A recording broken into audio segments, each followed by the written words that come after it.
Bueno, en el video anterior nos quedamos hasta la subdivisión para el estudio de cómo se subdivide el sistema muscular, ¿verdad? Hablábamos de que se divide en músculo estriado y en músculo liso, que a su vez el músculo estriado pues se subdivide en músculo esquelético y músculo cardíaco. Veíamos también cómo el músculo esquelético tiene la capacidad de ser voluntario, salvo algunas excepciones, por ahí dimos un ejemplo. Y luego hablamos del músculo cardíaco, con sus características de automatismo, de que es involuntario, y que la modulación pues es de tipo neuronal y a la vez pues hormonal. El músculo esquelético solo es neuronal.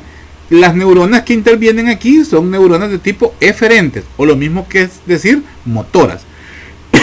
Luego también terminamos hablando del músculo liso, que las características son similares pues al músculo cardíaco, ¿verdad? Salvo en la estructura del músculo liso, que el músculo liso pues como su mismo nombre lo dice, es lisa la fibra muscular y no presenta estrías tal cual las estrías como las presenta el músculo cardíaco y el músculo esquelético, que lo presenta pues de mejor manera. La distribución del músculo liso siempre es de forma longitudinal, parecido al cardíaco, pero lo hace en forma de usos o también fusiforme, de forma fusiforme.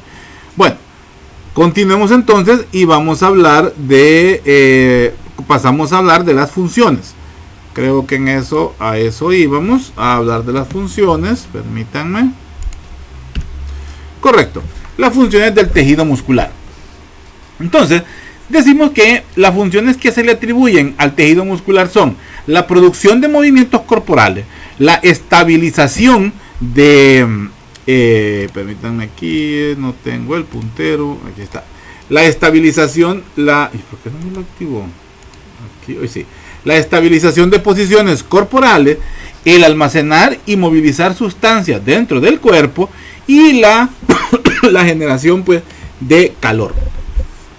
Cuando hablamos de la producción de movimientos corporales, pues es gracias a las contracciones y a las relajaciones que hace el músculo. Esto pues nos va a permitir acciones como caminar, correr, lo mismo que masticar, lo mismo que respirar, lo mismo que practicar un deporte, tocar un instrumento musical, en fin.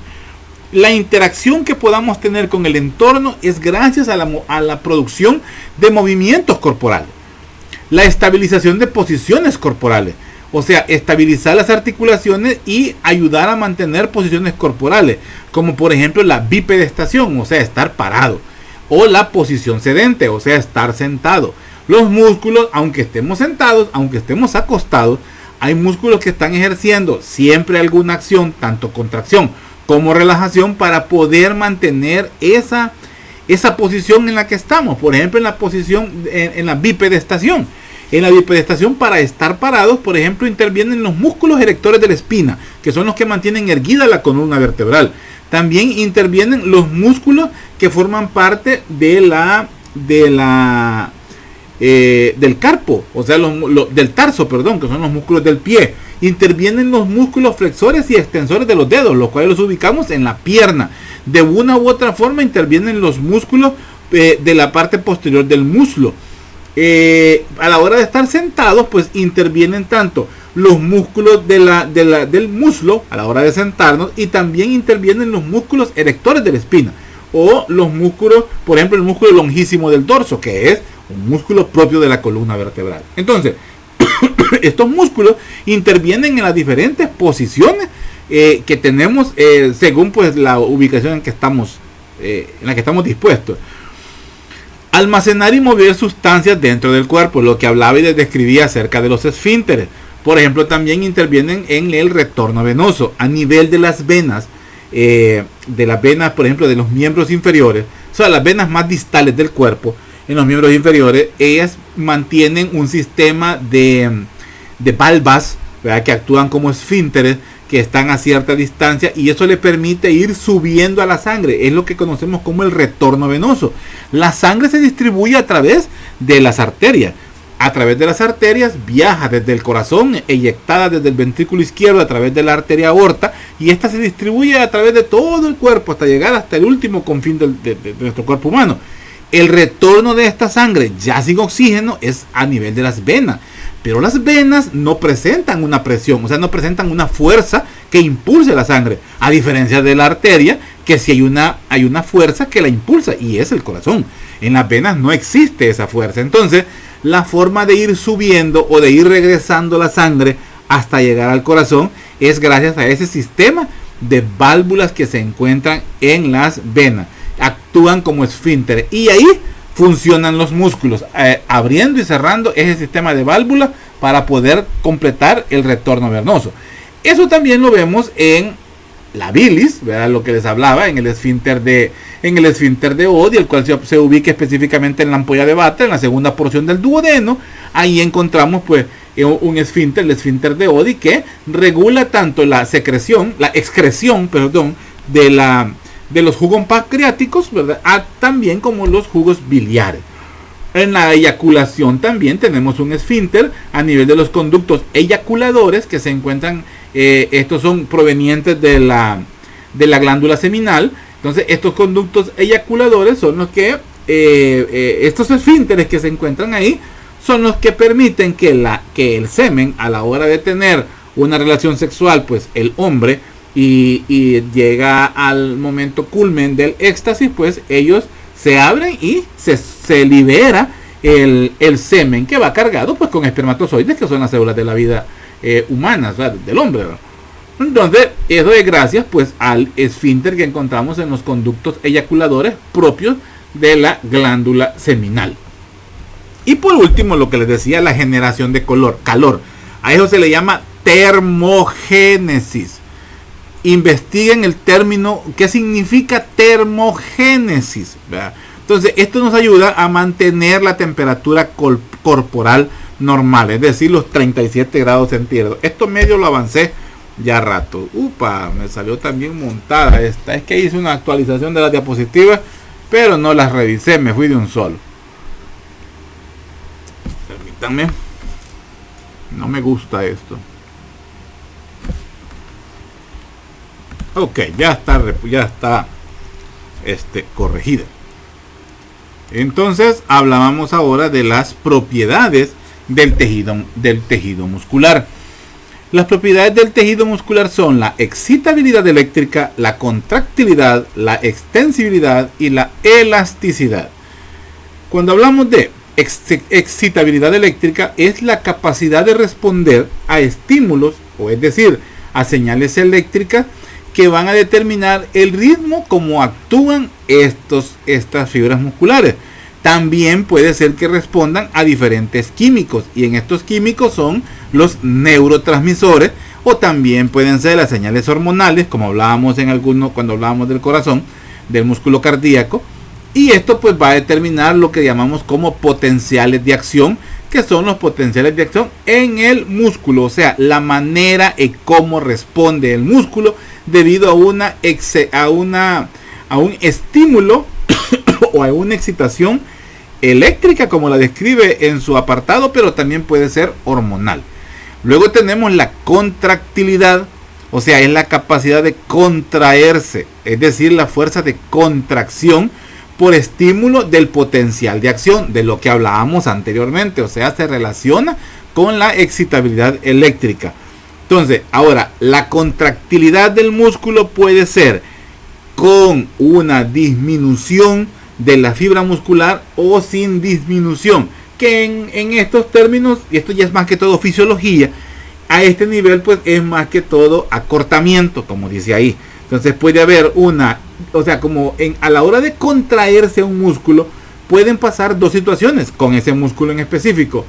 O se hace más pequeño, se contrae, como su mismo nombre lo dice, o simplemente se contrae, o sea, acorta o disminuye el ángulo sobre los músculos, pero en sí la fibra muscular no presenta ningún cambio. Entonces, no sé si se me entiende. Luego tenemos la extensibilidad, es la capacidad de estirarse dentro de ciertos límites sin ser dañado. porque el músculo puede llegar a tener lo que conocemos en medicina deportiva como por ejemplo los desgarres, ¿verdad? Que son situaciones en las cuales ha habido un sobreestiramiento, una sobreesfuerzo sobre el músculo y puede provocar lesiones en la misma fibra muscular. El tejido conectivo intramuscular limita el rango de la extensibilidad y lo mantiene dentro del rango contráctil. Al interior del músculo, en su periferia, rodeando cada haz de fibras y rodeando cada fibra muscular, vamos a encontrar tejido conectivo. Más adelante vamos a ver que se llaman fascias. Esas son las que permiten, mejor dicho, las que limitan el rango, o sea, como digamos el techo o el tope o a lo máximo que puede estirarse sin llegar a lesionarse el músculo. Entonces eso hace que se mantenga dentro del rango contráctil. En condiciones normales está sometido al máximo grado de estiramiento. ¿Dónde podemos ver esto? Todo el intestino delgado, todo el sistema digestivo tubular, o lo que conocemos como tubo digestivo. Estamos hablando de esófago, faringe, esófago, estómago, duodeno, yeyuno, ilion, colon, ascendente, transverso, descendente y sigmoides y hasta el recto ano. Tienen la capacidad de dilatarse, tienen la capacidad de estirarse y dentro de sus límites contráctiles. Cuando estos límites sobrepasan, duele. Ahí es donde duele. Por ejemplo, lo que nos pasa cuando los que han sido operados de la vesícula, de la vesícula, o pacientes que han sido operados del apéndice, es debido a una distensión sobre esta terminación intestinal, que es el apéndice vermiforme. Este se dilata hasta a un nivel en el cual pues ya es insoportable y es cuando comienza a doler y comienza a ser molesto. Entonces en ese momento pues se ha sobrepasado la capacidad de dilatación y ya todos sabemos que esa víscera pues termina siendo, como decimos en términos populares, pues se explotó el apéndice. Se llama perforó. Se hace una perforación del apéndice. La pus que estaba contenida al interior pues del apéndice debido al proceso infeccioso, pues la pus termina pues haciendo una fístula y luego pues una rotura completa pues de la víscera, de esa estructura visceral, y después un solo despelote. Pero bueno, luego tenemos el corazón. También es otro que tiene la capacidad de distensión y estiramiento. Ahora, de distensión y contracción. Ahora, en el corazón es completamente dañino el sobreestiramiento de la fibra muscular. Muy frecuentemente, como una expresión popular, decimos fulano tiene un buen corazón, fulano tiene un gran corazón. En cuestiones así coloquiales pues está bien, pero de salud no es bueno tener un gran corazón. El corazón bovis, como le decimos, es una situación en la cual la fibra muscular se sobreestira demasiado y ya no tiene, y pierde su capacidad de contractilidad. Al perder la capacidad de contractilidad tenemos la patología que se llama insuficiencia cardíaca congestiva. El paciente ya no puede mandar oxígeno ni mandar sangre ni siquiera ahí nomasito, cerca de los pulmones, para poder ser oxigenado. El paciente se cansa. Entonces esto es debido a una insuficiencia cardíaca. Es un problema que se llama miocardiopatía dilatada. Miocardiopatía, el corazón del músculo se dilató, se estiró demasiado. Y al verlo en una placa de radiografía le decimos corazón bovis, corazón de buey también, porque es un corazón grande.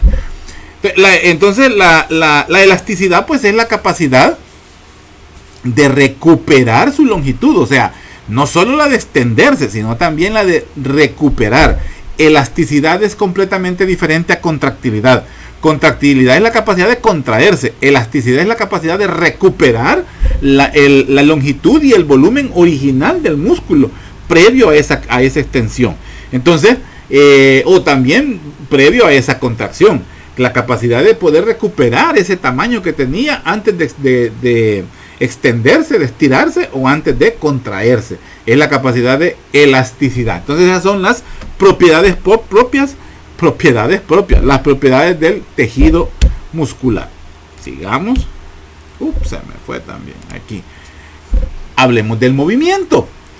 Los músculos pues están fijados a los huesos, ya sea por tendones, que pueden ser en su origen o también en su inserción.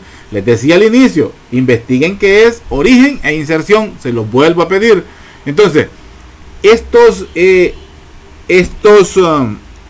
permítanme. Ok. Entonces, les decía que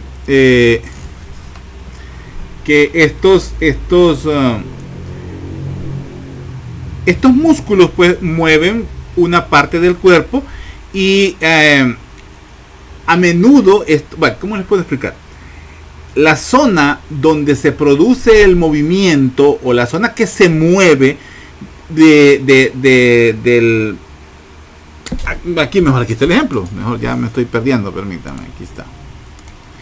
Como ustedes pueden ver, en este caso, en este ejemplo, lo que se va a mover es esta mano para poder levantar o bajar este peso que tenemos aquí. Quien genera ese movimiento es gracias a el músculo bíceps braquial, que lo encontramos en la cara anterior del antebrazo. Entonces, este músculo lo que hace es una contracción. Al hacer una contracción, esto se va a elevar. Si hace una relajación, esto va a descender. Entonces, el músculo que genera el movimiento en una zona no está cubierto por ese músculo. Eso es lo que les quería explicar. O sea, el músculo está en una zona aparte, aledaña, cerca de donde se produce el movimiento.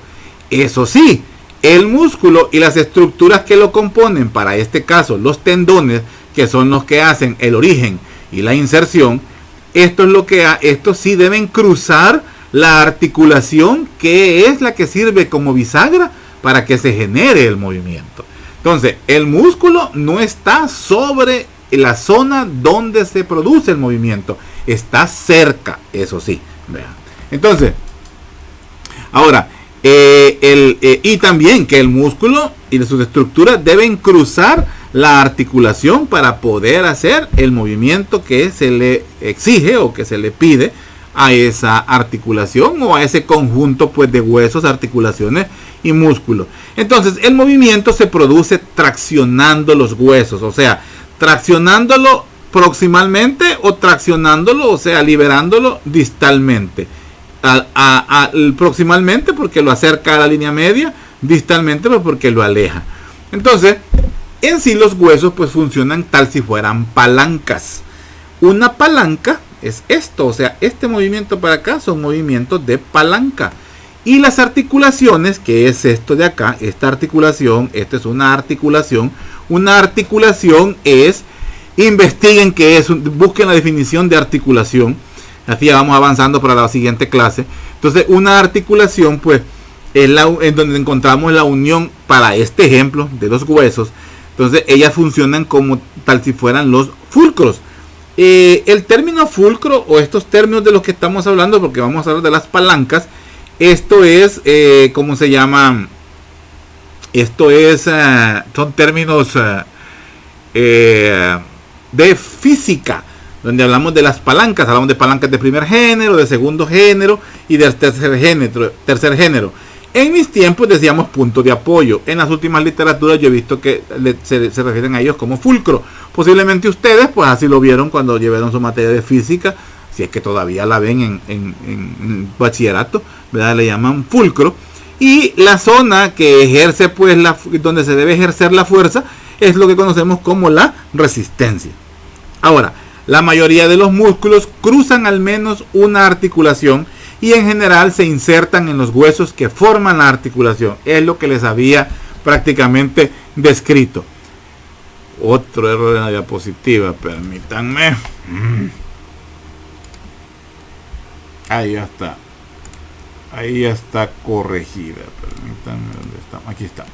Entonces, vamos a ver pues que el origen del músculo pues está en la zona proximal del hueso, ¿verdad? En la zona proximal de la estructura que se va a mover, y la inserción pues siempre va a ser distal, salvo algunas excepciones. Ojo con eso, salvo algunas excepciones. Entonces, así es como se genera el movimiento, traccionando una parte de los huesos y gracias al esfuerzo que produce pues el músculo en sí y la punto de apoyo o el fulcro que encontramos. Así es como se da pues el movimiento de la palanca. Por ejemplo, en este caso, ¿verdad? Hablando de los orígenes e inserciones, tenemos el bíceps braquial, es el que estábamos viendo allá. En el bíceps vamos a ver cómo, por eso se llama bíceps, porque tiene dos cabezas o tiene dos orígenes. Entonces vamos a ver que hay una cabeza corta, una cabeza larga y una cabeza corta. La cabeza corta pues se origina en esta punta que se llama apófisis. Si se acuerdan pues de los huesos, de los puntos de reparo, aquí encontramos la apófisis o el proceso coracoides de la escápula. Se llama proceso coracoides de la escápula. Ahí se origina el bíceps braquial. Y luego tenemos la cabeza larga. La cabeza larga pues se origina en el tubérculo supraglenoideo de la escápula. No lo vemos aquí, pero es un tubérculo que está por arriba de la fosa glenoidea, o sea, donde se da la articulación de la cabeza del húmero con la escápula. Entonces ahí tenemos la cabeza larga. La inserción se hace gracias a una estructura, ¿verdad? Que es el tendón, y esto lo hace pues en la tuberosidad del radio. Ahí se inserta y tiene otro gracias no se inserta directamente en el hueso, sino que se inserta en la fascia profunda del antebrazo. Ahí se da específicamente en la inserción del músculo braquial o del músculo bicipital. O sea, esta inserción es en la tuberosidad del radio, pero esta inserción la hace en otra inserción, la hace en el tejido conectivo del tendón del músculo, ya sea del bicipital, del músculo braquial o también llamado bicipital. Entonces, pero tampoco esto es dato para pregunta de este tema. Sí va a ser pregunta cuando veamos la clase de miembro superior. El vasto medial. El vasto medial es parte del cuádriceps femoral. Tenemos un vasto medial, recto anterior, vasto lateral, vasto lateral, vasto medial. Entonces en el vasto medial, perdón, permítame, este no es el vasto medial, este es el recto anterior del cuádriceps femoral. Vamos a recapitular, esperen. Estaba diciendo recto medial, no. En el cuádriceps femoral se divide en recto anterior, vasto intermedio, vasto lateral y vasto medial. El que estamos viendo ahí en rojo, este que estamos viendo acá, permítanme que active mi puntero. Aquí está. El que estamos viendo ahí, este que estamos viendo acá, ese es el recto femoral, así se llama, recto femoral. El recto femoral forma parte del cuádriceps femoral, o sea, de los cuatro músculos que tienen un origen, es un cuádriceps no por su origen, sino por su inserción, porque lo hacen todos a través de un mismo tendón. Entonces, aunque sus orígenes son diferentes, pero algunos lo comparten. Por ejemplo, este recto femoral se origina en la espina ilíaca anteroinferior. Este es una espina, es un punto de reparo del hueso ilíaco o del hueso coxal. Es la espina ilíaca anteroinferior, y también lo hace en el surco supraacetabular. El acetábulo es la zona donde se inserta la cabeza del fémur. Entonces ahí se origina el recto femoral, pero su inserción, por ejemplo, antes de llegar al tendón, al ligamento rotuliano, que es este que vemos acá, al ligamento rotuliano, que después hace el tendón rotuliano de la rótula. Antes el recto femoral se une al vasto intermedio, y ambos pues confluyen en un ligamento, en el ligamento rotuliano, y se insertan en la tuberosidad anterior de la tibia. Ahí también confluyen el vasto medial y el vasto lateral. Entonces, sigamos. Como les vuelvo a repetir, no es para de esta clase, no voy a preguntar eso. Solo es para que conozcamos cuáles son los músculos. Entonces, este ya lo explicamos, este fue el del ejemplo. Aquí en este ejemplo, el músculo cuádriceps, por ejemplo, nos ayuda a cruzar la pierna, por ejemplo, nos ayuda a la deambulación, nos ayuda en la bipedestación, bueno, para estar parado, nos ayuda en la posición sedente también para elevarnos, después de ponernos en cuclillas y levantarnos, es gracias a esto, nos ayuda a saltar también. Entonces, son músculos que la acción la hacen directamente en la pantorrilla, por decir así, o sea, en la pantorrilla no se debe usar, me fue la onda, en la pierna, esto es muslo, esto es la pierna, la acción sobre la pierna la hacen directamente sobre la pierna, pero ellos están lejos de esa zona, ¿verdad? Para que tengamos una idea. ¿En qué se basa esto de las palancas? Se basa en la cita pues de Arquímedes de Siracusa se llamaba. Era un ilustre científico, ¿verdad? Bueno, fue un ilustre científico pues del mundo antiguo. Él se, ¿cómo les puedo decir? Él tuvo mucho entusiasmo, un entusiasmo desmedido por el descubrimiento de las palancas, ¿verdad? Y él pues le había dado tanta importancia a la palanca que llegó a decir esta cita donde dice: dadme un punto de apoyo y moveré el mundo. Lo que él quería decir es que no hay situación que no se pueda lograr si tenemos un buen punto de apoyo y por supuesto si tenemos una buena palanca. Bueno, que la verdad que tener una buena palanca pues siempre sigue siendo bueno, ¿verdad? Para conseguir algo. No, entonces lo que él no quería decir es que todo pues se puede lograr teniendo pues un buen punto de apoyo y por supuesto pues una buena palanca. Entonces en este principio es que se basan pues los movimientos que se ejercen gracias a los músculos en acción sobre los huesos, teniendo como puntos de apoyo pues las articulaciones. Y así es como llegamos a la parte del sistema de palancas y las acciones que estos pueden tener. Decimos pues que una palanca es una estructura rígida que se puede mover alrededor de un punto fijo que es denominado fulcro. Esto es la palanca. Este es el fulcro o el punto de apoyo. Y estos son los dos puntos diferentes donde se van a ejercer pues las fuerzas. Pero son diferentes tipos de fuerza. Tenemos el de la potencia, que es donde se ejerce la fuerza en sí, y el punto extremo es donde se da la resistencia o donde se va a causar el movimiento, o mejor dicho, es la zona donde se da la oposición al movimiento. Entonces podemos decir, pues ahí es donde se utiliza esta fórmula, donde hablamos de que la fuerza actuante, la F mayúscula es la fuerza actuante, la DF significa la distancia al punto de apoyo, la distancia al fulcro, y esta es igual a la resistencia y por la distancia al punto de apoyo.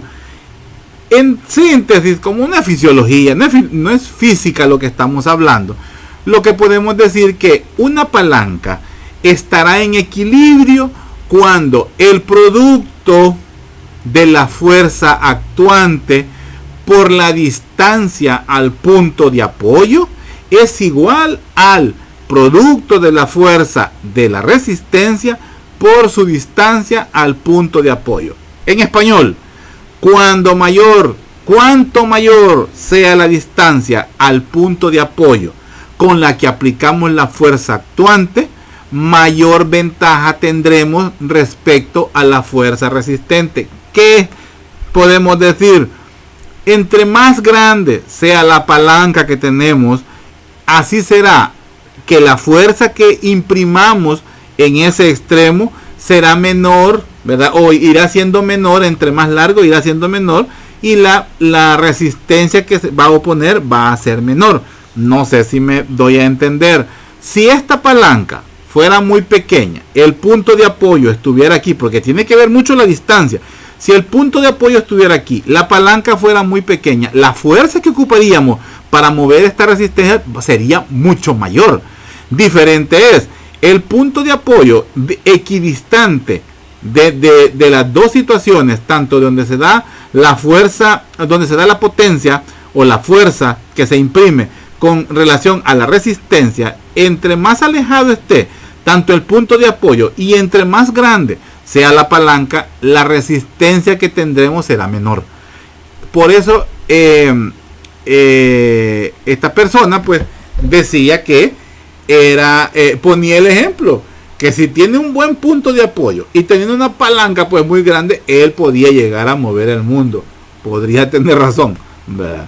Entonces, los que trabajan la tierra saben de eso, cuando tienen que mover piedras que están en el campo. Los que trabajan también en mecánica, ¿verdad? Saben de las palancas a la hora de mover cosas pues como las llantas, ¿verdad? Llantas grandotas. Entonces se sabe que teniendo un buen punto de apoyo y una buena palanca, que la palanca también, o sea de material resistente, pues así podemos mover pues el bloque o el estorbo o la situación pues que nos esté impidiendo pues avanzar o el trabajo que tenemos que realizar.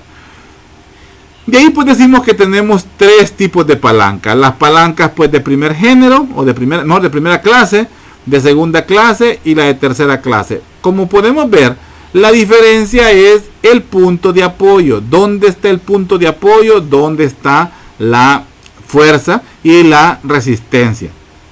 Las de primera clase, como podemos ver acá, son aquellas en las que el punto de apoyo está. O sea, el punto de apoyo es el fulcro. El punto de apoyo está entre la potencia o la fuerza y la fuerza resistente. Cuando el fulcro o el punto de apoyo está entre la potencia y la fuerza resistente, esa es de primer género. O de primera clase. La de segunda clase es cuando la fuerza resistente se aplica entre el punto de apoyo y la fuerza o la potencia. Esta es la de segunda clase. ¿Qué queremos decir? Por ejemplo, que el punto de apoyo no siempre va a estar en medio. Eso solamente es en las de primer género. ¿Qué se está queriendo mover aquí? El punto de apoyo son el atlas y el axis. ¿Qué queremos mover aquí? La cabeza. ¿Dónde se aplica la fuerza? En los músculos, los músculos posteriores de la cabeza.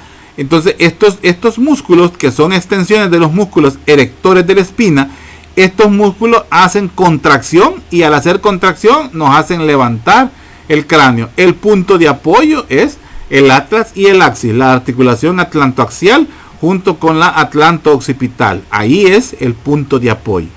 Aquí, por ejemplo, la resistencia, ¿dónde está? ¿Qué es lo que queremos hacer? Es levantar el talón del pie, elevar el talón del pie. Esa es la resistencia, levantar el cuerpo prácticamente. ¿Dónde será el punto de apoyo? En la zona de los metatarsianos, en la unión o en la articulación metacarpofalángica, en esa metatarsofalángica, en esa zona será el punto de apoyo. ¿Quién hace la fuerza? Los gastrocnemios, ¿verdad? Los músculos gemelos junto con el sóleo son los que están haciendo la fuerza en esta zona. Y la de tercera clase. Y en esta es la fuerza aplicada, está entre la fuerza aplicada, que es esta, está entre el punto de apoyo y la fuerza resistente, similar a la del tercer género, ¿verdad? Entonces, aquí ¿qué es lo que queremos elevar? La mano con algo pesado que esté en esta zona y la fuerza pues se ejerce sobre ambas articulaciones, ¿verdad? Y eleva pues el brazo. Entonces estas son también comparadas con estas estructuras, ¿verdad? O con estas figuras, con estas herramientas, ¿verdad? La tijera, la carreta y la pinza, el movimiento pues de pinza, donde acercamos dos estructuras. Esa es la diferencia, que aquí se acercan dos estructuras, aquí solo es elevación de una de las estructuras. Es la diferencia entre ambos, aunque el fulcro esté siempre entre ambas, la diferencia es el movimiento que se genera en las articulaciones que están en ese estudio. Hablemos ahora de la clasificación de los músculos según la disposición de los fascículos musculares. Clasificación de los músculos según la disposición de los fascículos musculares. Esta clasificación según la disposición de los fascículos musculares, bueno, existen dos. Esta es según la disposición o la distribución de los fascículos musculares. Son clasificaciones para el estudio de los músculos. Los tipos de músculos son liso y estriado. La clasificación según las palancas, los músculos actúan en palancas de primero, segundo y tercer género. Para su estudio, los músculos se clasifican de dos formas. Una es en base a los fascículos musculares y otra es en base a su función. Veamos esta, que es en relación a sus fascículos musculares. Las células o las fibras del músculo esquelético están distribuidos en forma de uso, o sea, en forma de fascículos. Estas son las formas de uso. Todas estas, la confluencia de todas estas estructuras, de todas estas fibras, es la distribución en fascículos. Siempre van paralelas, como ustedes pueden ver aquí, van paralelas, van longitudinales y de forma paralela. Entonces, vamos a tener que las formas de distribución en base a los fascículos musculares son de forma paralela, fusiforme, circular, triangular y peniforme. De la peniforme hay varias, ya las vamos a ver. Entonces, la disposición del fascículo afecta la amplitud del movimiento y la fuerza del músculo. Ojo con eso. La disposición en que estén distribuidos estas fibras musculares afectan la amplitud y de movimiento y la fuerza del músculo. Eso lo afecta. Entre más largo es esta distribución, mayor el movimiento. Entre más área, o sea, entre más grueso sea la distribución, tendrá mayor fuerza. Entre más largo, mayor movimiento. Entre más grueso, mayor fuerza. La disposición fascicular, pues, representa un compromiso entre fuerza y amplitud de movimiento. Espero que esto lo hayan entendido, jóvenes. Veamos, pues, cada una de estas tipos de estas formas, pues, en que se clasifica. Veamos la paralela. Los fascículos en la distribución paralela, pues, son paralelos al eje longitudinal del músculo. Terminan en uno y otro extremo en tendones planos. Estos tendones planos muchas veces se les llaman vientres. Entonces, este es un ejemplo de una distribución paralela. Es un eje longitudinal del músculo y terminan en uno y en otro extremo en tendones planos, como vemos acá. Es el recto anterior del abdomen. Este es un ejemplo de distribución en la clasificación paralela. Luego veamos el fusiforme. Los fascículos son casi paralelos al eje longitudinal del músculo. Terminan en tendones planos. Los músculos se adelgazan hacia los tendones, donde el diámetro es menor que en el vientre. Como podemos ver aquí, este es ¿cómo se llama? El tendón. Es el músculo en sí. Es más grueso que la zona donde dice que se va adelgazando, en la zona donde se va a insertar o a la zona donde termina con el tendón.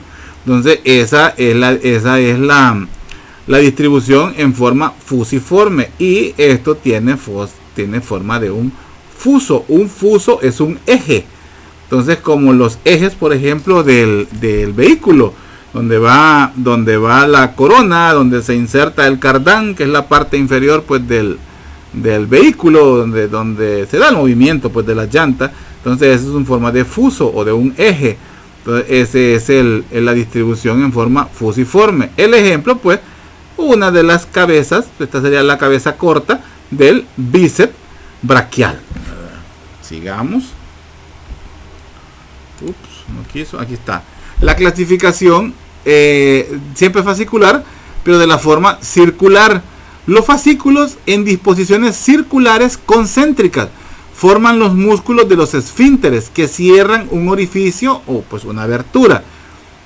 Uno muy característico, pues el orbicular de la boca o también el orbicular de los labios tienen esta forma. Es un músculo que siempre tiene un mismo tendón y hay una distribución concéntrica alrededor pues de una abertura. En este caso pues el orbicular de la boca. Luego tenemos la triangular, fascículos que se extienden con una amplia zona, como pueden ver es una amplia zona, y convergen en un tendón, o se unen en un tendón central grueso. Esto confiere un aspecto triangular al músculo, como podemos ver aquí, el pectoral mayor, ¿verdad? Es uno de esos ejemplos, ¿verdad?, de músculo triangular. Y luego pues tenemos los peniformes. Como podemos ver, pues tiene como por decir una forma de un peine, por eso se llama peniforme. Y hay unipeniforme, bipeniforme y multipeniforme.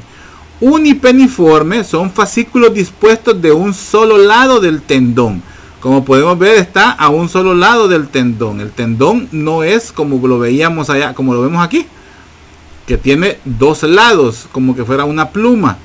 Tiene dos lados en los fascículos musculares. El fascículo muscular solo está a un solo lado y termina en un tendón. Este es el unipeniforme. Un ejemplo, los lumbricales, ¿verdad?, que encontramos en los dedos. También se llaman interdigitales.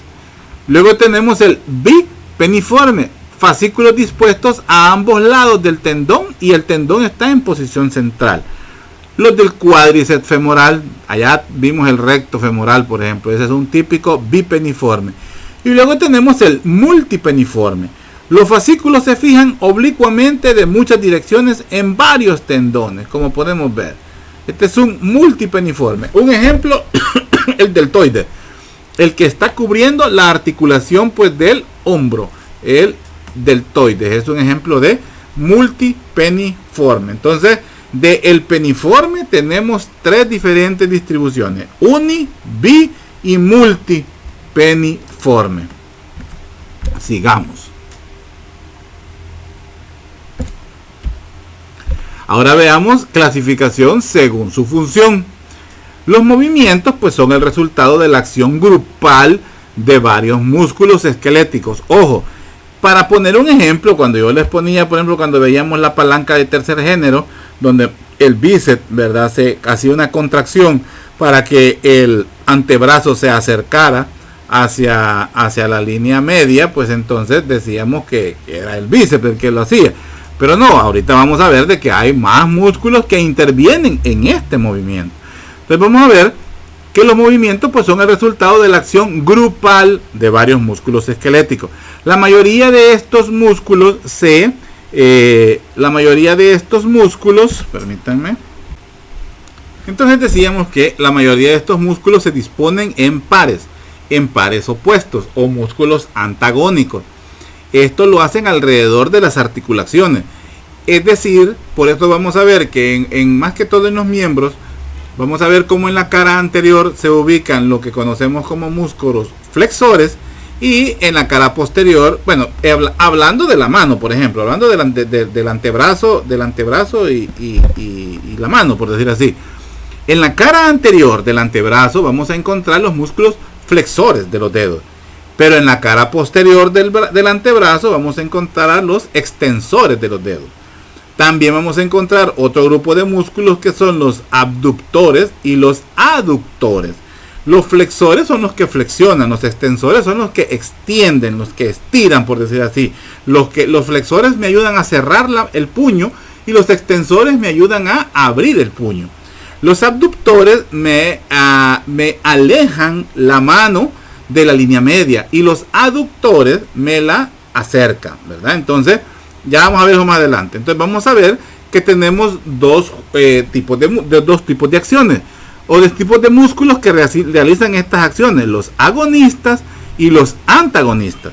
Generalmente el antagonista y el agonista están localizados en lados opuestos del hueso o de la articulación. Por ejemplo, el bíceps braquial es el agonista, o sea, el que hace la acción de acercar el antebrazo y el puño a la línea media. El antagonista se ubica en la parte posterior, ya es el tríceps braquial. Este aleja al puño y al antebrazo de la línea media. Mientras este se contrae, se acerca el brazo y este se relaja. Cuando este se contrae, se aleja el brazo y este se relaja.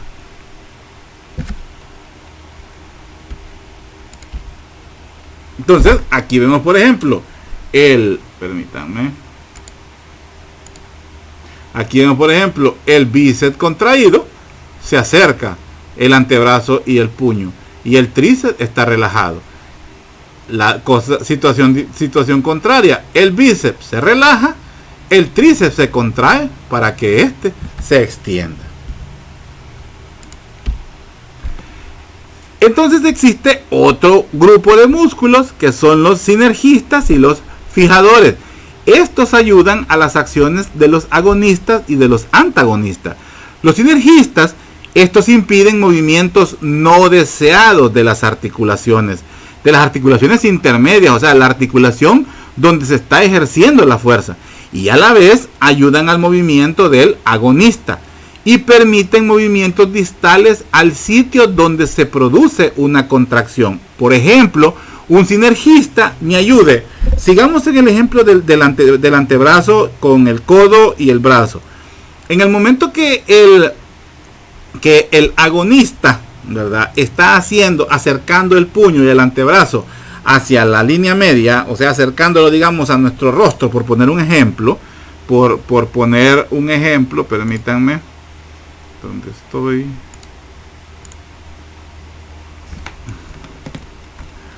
Por poner un ejemplo, o sea, en el momento que el agonista, que es en este caso el bíceps, ¿verdad?, el bíceps braquial, está haciendo su función de acercar el antebrazo y el puño a nuestra cara, a nuestro rostro, por poner el ejemplo, el sinergista me está ayudando a que en esta zona de aquí, en la articulación intermedia, que es la que está permitiendo la acción, no haya una desestabilización, o sea, me fija, me ayuda a que esta se mantenga como opción sinergista. Pero también hay otro grupo que es los fijadores, ya vamos a hablar de él. Pero también el sinergista me ayuda a que mientras esto se esté acercando, esto tenga una movilidad. Esas son las funciones de los sinergistas. Ahora, un fijador, actúa estabilizando el origen del agonista.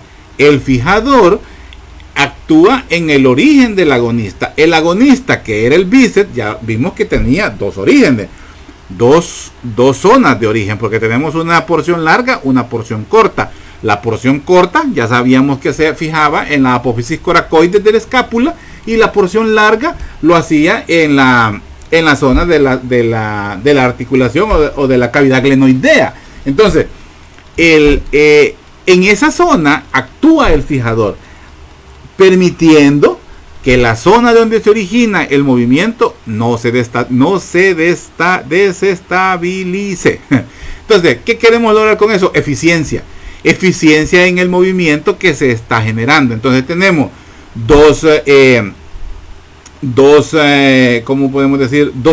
cuatro acciones. El agonista, que me hace esta función. El sinergista, que me permite movimiento en la articulación y movimiento en la zona distal de donde se está originando el movimiento. El fijador me ayuda fijando la zona proximal donde se origina el movimiento, donde está insertado el agonista. Y a la vez, me permite, una fijación en la zona del hombro, por decir así. En el momento que estamos, los que practican el deporte, practican levantamiento de pesas, en el momento que levantan las mancuernas, no sé cómo se llaman los pesos, las pesas para la mano, en el momento que están haciendo todo esto, quien hace la función de acercarlo y alejarlo, de hacer todo esto, es una acción en acercamiento, el agonista, el bíceps braquial; en alejamiento, el antagonista, el tríceps braquial. Para que el codo se mantenga que es la zona de articulación, que es la zona del fulcro, que es el punto de apoyo, para que se mantenga estable, y también que el movimiento de la mano a la hora de tener el peso no sea un movimiento rígido y tenga cierta movilidad a nivel de la muñeca, esos músculos que actúan fijando aquí el codo, que es el fulcro, y fijando aquí donde está la resistencia, son los sinergistas. Pero el que ayuda a que se mantenga estable la zona donde se está originando el movimiento, que es donde se inserta el agonista, o sea, el bíceps braquial para este caso, ese es el fijador. Entonces, son estructuras que me ayudan a proteger las zonas donde se está produciendo la acción del antagonista y del agonista. Yo espero que les quede claro esa situación. Ups, no quiere volver. Sigamos.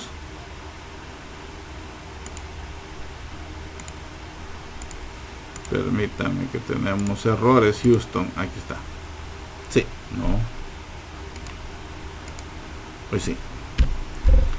Entonces aquí lo vemos, para que no haya tanto problema. Entonces vamos a ver que la clasificación según su función.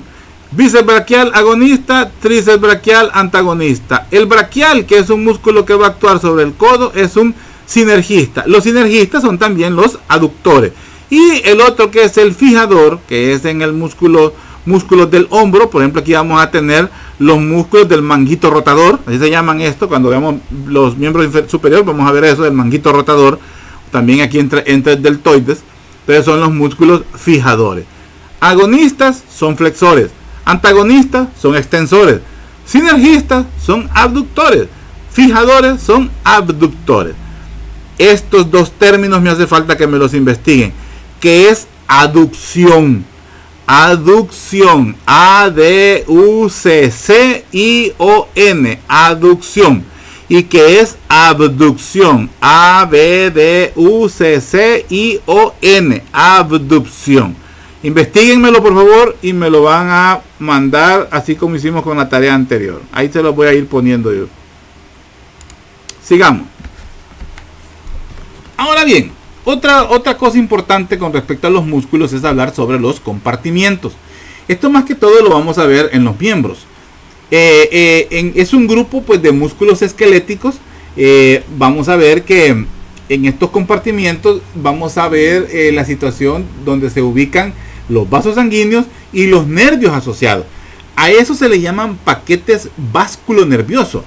Básculo porque encontramos vasos sanguíneos, arteria, vena y linfáticos, y nervios, básculo nervioso. Todos pues por supuesto cumplen una función. Entonces estos compartimientos es un grupo tanto de los músculos junto con los ¿cómo se llama? El grupo básculo nervioso. Por ejemplo, en los miembros superiores, los músculos del compartimiento flexor son anteriores, o sea, donde están los agonistas. Y los del compartimiento extensor, estos son posteriores. ¿Qué queremos decir con todo esto? Los músculos no están en desorden, como se ven a veces así en las imágenes. Están agrupados. Y en esta agrupación también va el paquete vasculonervioso. Eso es un compartimiento, así se le llaman, son los compartimientos, es la agrupación de músculos. Y siempre estos músculos están unidos o están agrupados por la función que ejercen. Los nombres de la mayoría de los músculos esqueléticos contienen combinaciones de las raíces de las palabras de sus características distintivas, referidos a sus características, como el patrón de los fascículos del músculo. Ya vimos por ejemplo los bipeniformes, unipeniformes, multipeniformes, porque va de acuerdo a la distribución de los fascículos del músculo. También hay otros que va de acuerdo al tamaño. Por ejemplo, en la espalda hay un músculo que se llama dorsal ancho. Con solo eso ustedes ya saben que es un músculo que está en la espalda y que es grandote, porque dice dorsal ancho. También puede ser debido a la forma. Vimos por ejemplo el multipeniforme que se llama deltoides, tiene forma de la letra delta. También va de acuerdo a la acción. Hay un músculo que se llama abductor largo del hallux. El abductor largo del hallux lo que hace es acercarme el dedo gordo del pie hacia la zona media. También va de acuerdo al número de orígenes, o sea, según la cantidad de orígenes que tiene. De ahí viene, por ejemplo, bíceps, tríceps, cuádriceps, ¿verdad? De ahí también de acuerdo a la localización. Por ejemplo, tenemos un músculo que se llama temporal. Está aledaño al hueso temporal en el cráneo.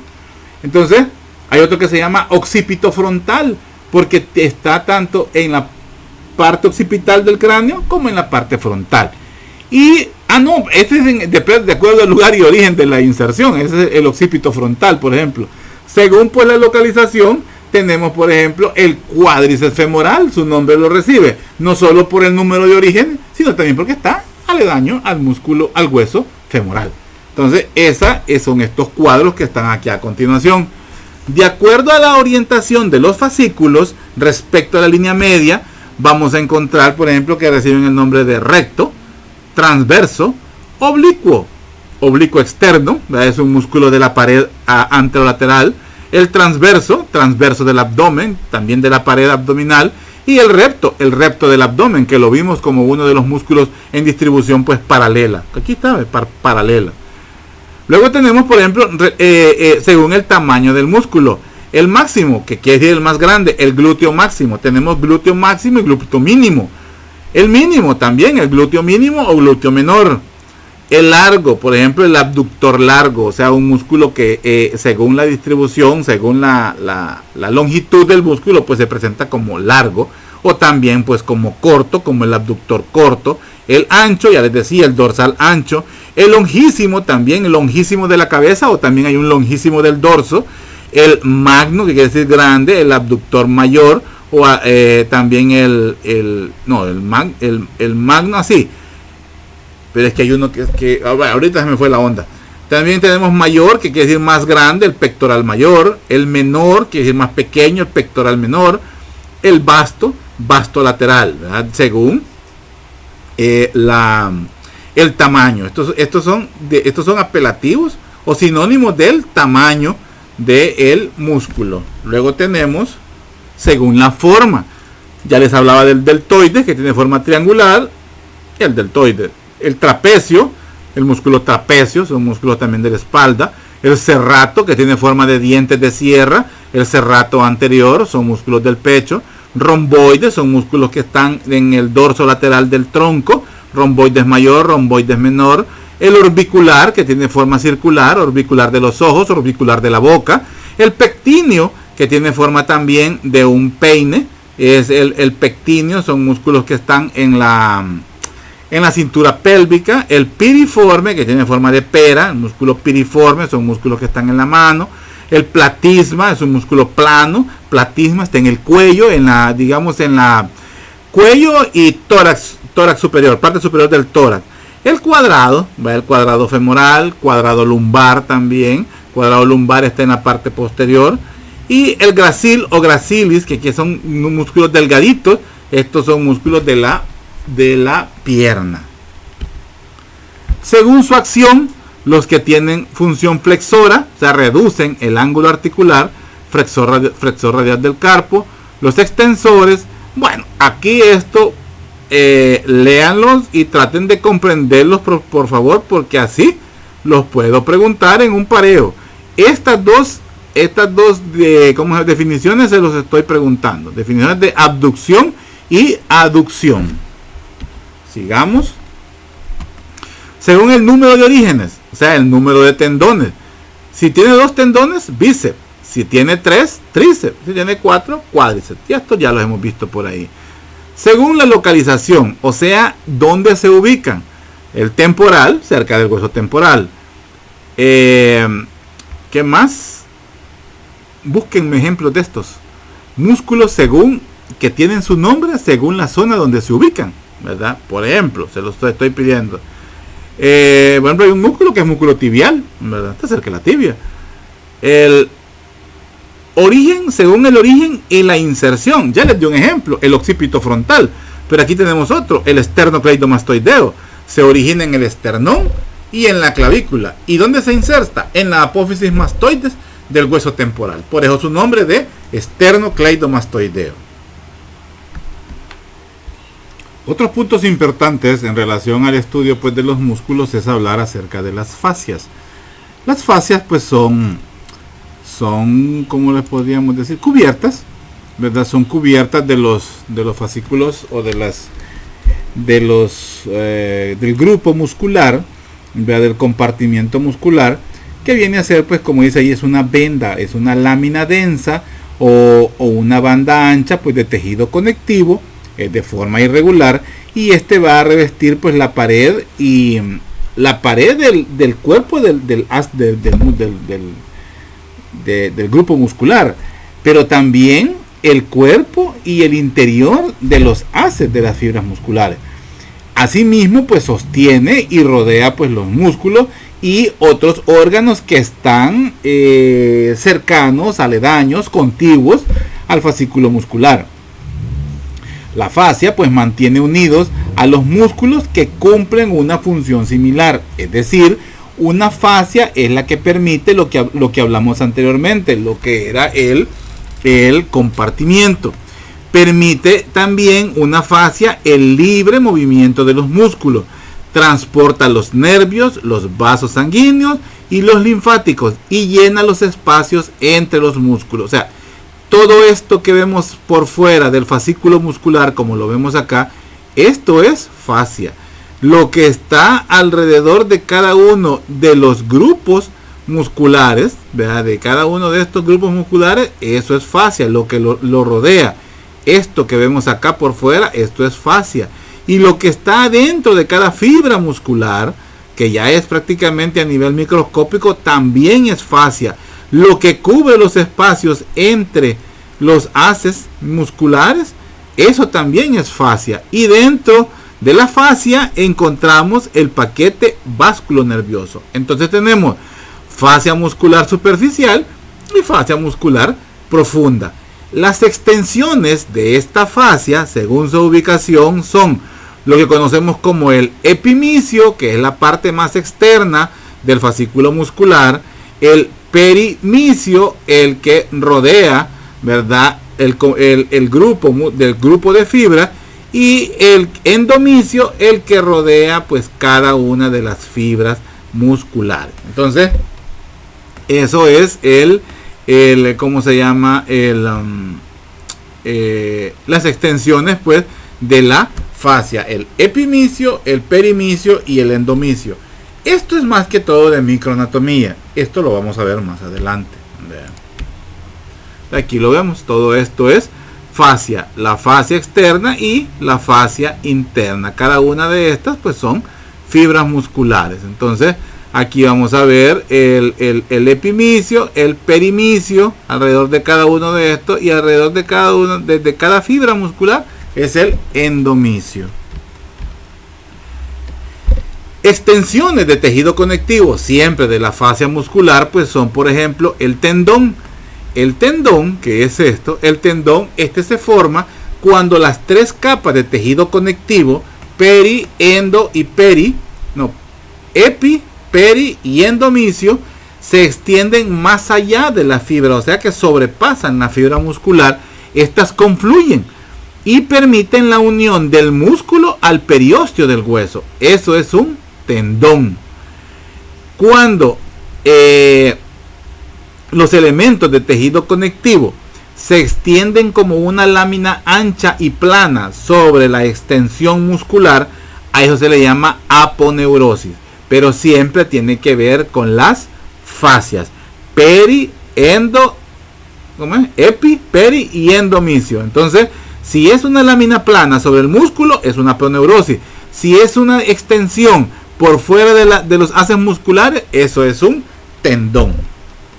Y acá sí vamos terminando. Aquí pues están los grupos de músculos principales. Como les decía, no es el objetivo. Sí, bueno, vayan aprendiéndoselos, ¿verdad? Su ubicación y todo. Pero por ejemplo, cuando veamos espalda y nuca, entonces ahí vamos a ver todos estos músculos, ¿verdad? Vamos a ver, por ejemplo, el músculo trapecio, ¿verdad? Que tenía forma de un trapecio, el deltoide, el dorsal ancho, los que vemos acá, los redondos, redondo mayor, o los romboides, el interespinoso, el infraespinoso. Vamos a ver los que están por dentro. Esta es la fascia toracolumbar.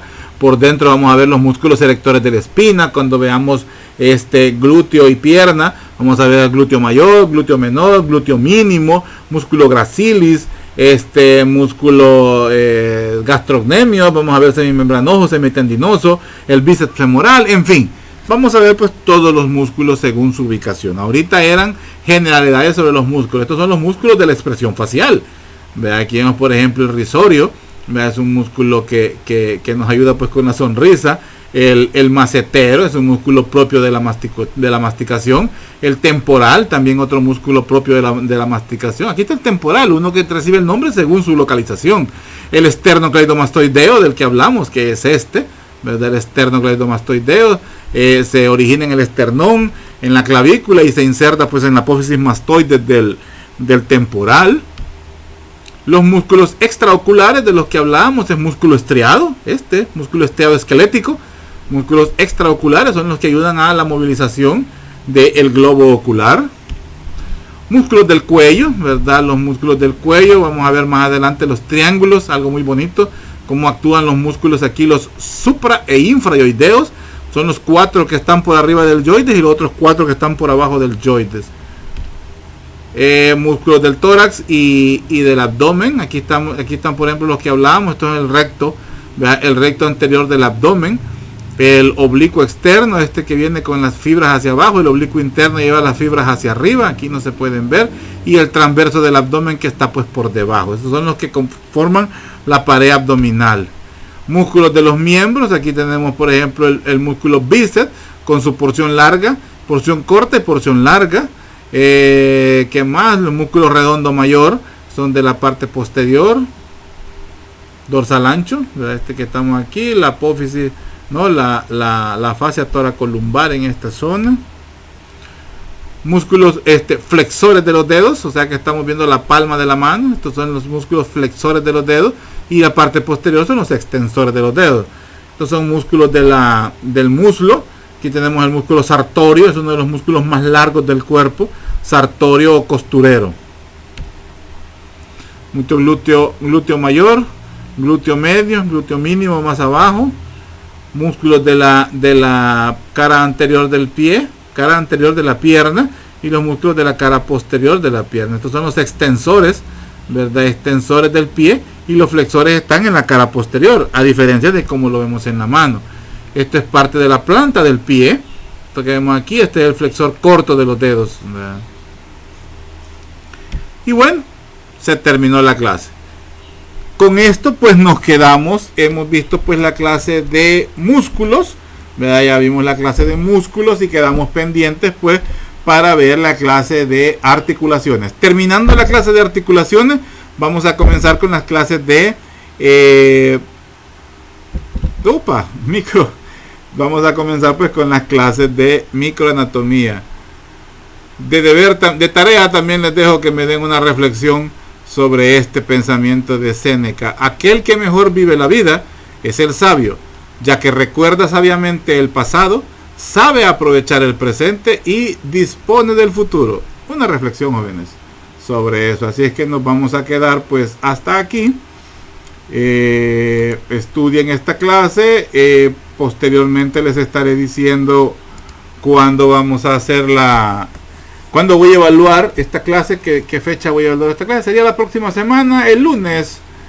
¿Qué fecha es hoy? Hoy es... se las voy a evaluar el lunes. No, se las voy a evaluar el viernes. El viernes, quiero ver. Sería viernes 18. Viernes 18 les voy a evaluar esta clase. Jueves 17 les voy a evaluar esta clase. Jueves 17.